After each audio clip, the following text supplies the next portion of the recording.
Hello प्यारे दोस्तों, स्वागत है आपका इंटरव्यू क्लासेस में। बात करेंगे अपने क्लास 9th के लिए संस्कृत के पेपर के बारे में। अर्धवार्षिक परीक्षा 2022-23 में जो संस्कृत का पेपर किस टाइप से आएगा उसके बारे में बात करेंगे। इससे पहले आपके इंग्लिश, मैथ, साइंस इन सब के पेपर अपलोडेड है। साइंस, मैथ्स, इंग्लिश इन सब के सोल्यूशन भी अपलोडेड है, तो आप ज़रूर देखिएगा, ठीक है ना।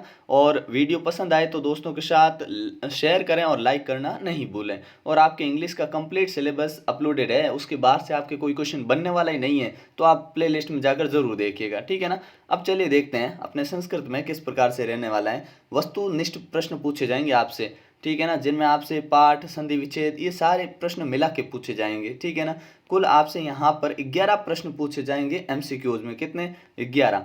आपके अर्धवार्षिक में बिल्कुल ऐसा ही इस बार भी यही पैटर्न है, इसी पैटर्न पे क्वेश्चन पूछे जाएंगे, ठीक है ना।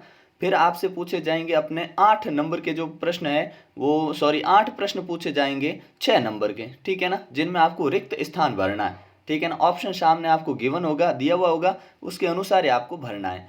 फिर आपको एक हिंदी भाषा में क्या सप्रसंग व्याख्या का अनुवाद करना है, और इसमें भी आपके पास क्या है, 2 ऑप्शन रहेंगे। चाहे आप इसका करें तो आपकी इच्छा, और इन दोनों में से कोई आपको एक अटेम्प्ट करना है, ठीक है ना।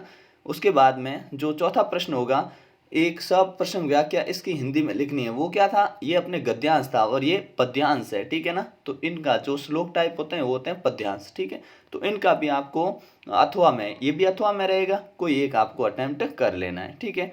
नेक्स्ट उसके बाद में प्रश्न निर्माण, प्रश्न नाम उत्तराणी संस्कृत माध्यमेन लिखत। संस्कृत में इनके उत्तर लिखने हैं, ठीक है। कोई 5 प्रश्न करने हैं, इस 8 में से कोई 5 प्रश्न आपको अटेम्प्ट करने हैं, और पेपर पैटर्न ऐसा ही रहने वाला है। तो आपको कुल प्रश्न तो ज़्यादा होंगे लेकिन अटेम्प्ट करने के लिए कम, मतलब आपको ज़्यादा सारे नहीं करने, उनमें से ऑप्शन रहेंगे, ठीक है ना।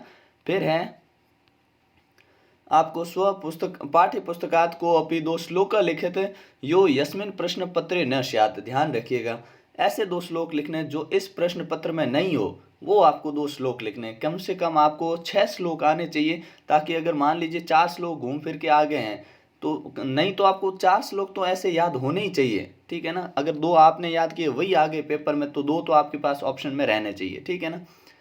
फिर आपको इस प्रकार से दिशा निर्देश के अनुसार ये मिलेगा, एक अपना अपठित गद्यांश मिलेगा, और फिर इसके उत्तर देने हैं आपको, ठीक है। एक पदेन उत्तरित, पूर्ण वाक्य अनुत्तरित, ठीक है ना। फिर भाषी कार्यम, ठीक है। इस प्रकार से आपका रहने वाला है। फिर आपके 8वें प्रश्न में भी ऐसा ही है, ठीक है। प्रश्नों के उत्तर ही आपको देने इसमें भी, ठीक है। और नेक्स्ट चलते हैं 9वें प्रश्न पे, जहाँ पे संधि विच्छेद करने को, संधि करने को, समास विग्रह वाले क्वेश्चन, ठीक है। और 11वें प्रश्न में आपको ऑप्शन चूज करके यहाँ से फिल करना है, ठीक है। और अधोलिखितेषु प्रकृति प्रत्यय संयोजत लिखत, ठीक है ना। इनकी प्रकृति लिखनी है, ठीक है ना, प्रत्यय की। फिर आपको पृथक करना है इनको, ठीक है ना। इस प्रकार के क्वेश्चन है। फिर आपको इनके प्रश्नों के उत्तर देने हैं। इस प्रकार से ये आपका पेपर है, ठीक है ना। प्रश्न निर्माण करने वाले क्वेश्चन भी आपसे पूछे जाएंगे। फिर आपसे लास्ट में जो है मोस्ट इम्पोर्टेंट जो एप्लीकेशंस है वो इस चैनल पे अपलोड की जाएगी, ठीक है ना। तो उनको अच्छे से तैयार कर लीजिएगा, और ये बहुत इंपॉर्टेंट है, ये बार बार पूछे जाते हैं। तो इसमें से करना क्या, आपको सिर्फ इन शब्दों को जो कौन सा यहाँ पे आएगा वो फिट करना है, ठीक है, भरना है, ठीक है। ये आपका संस्कृत का इस प्रकार का पेपर है, जिसमें लास्ट में आपको 18वें क्वेश्चन मिलेगी मंजूषा, ठीक है ना, जिसमें आपको इन शब्दों को ही उपयोग करते हुए इन शब्दों में भरना है, कौन से शब्द कौन सी जगह पे कौन सा आएगा। और लास्ट में क्वेश्चन में आपको एक कथा मिलेगी, उनको क्रम में लगाना है, मतलब उल्टी टेढ़ी लिखी हुई है, पहले कौन सी घटना हुई, दूसरी कौन सी, तीसरी, ऐसे आपको क्रम में लगाना है। तो ये आपके संस्कृत का पेपर है, ठीक है। अच्छे से तैयार कर लीजिएगा, ठीक है। मिलते हैं नेक्स्ट पार्ट में, तब तक के लिए जय हिंद, जय भारत।